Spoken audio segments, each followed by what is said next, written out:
You know, sometimes when you see society, it's not so tempting. You see people out there with their tattoos and their piercings and their funny colored hair, and there's nothing tempting them. But then you'll see someone within our own communities, and you'll see a couple walking in the street, and everything looks perfect. Mother, father with a little baby in the carriage, and you're like, wow, I wish I had that. I want to give you a little lesson when you find yourself having those thoughts.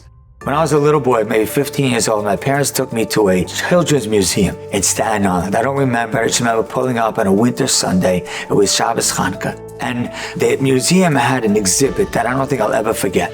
They showed you different parts of media. And then they wanted to show you how the power that media has. And they showed you on a screen a scene.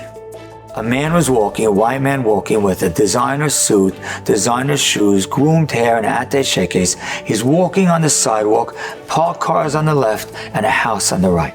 And as he's walking, minding his own business, out from behind the parked cars comes an African-American man who jumps the white man and shoves him against the wall.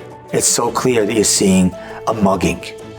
Then they show you the exact same scene again.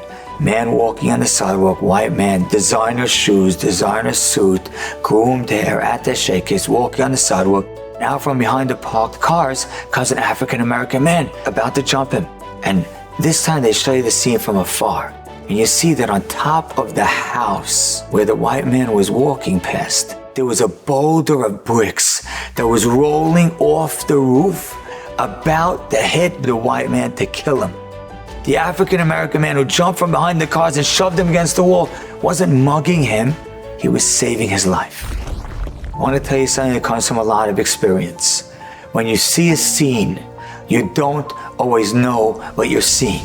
Sometimes you see a couple and you're like, wow, their life looks magnificent, and they're frum, and they're erlich, and they're dressing modest, so it's like, it looks even more innocent to you.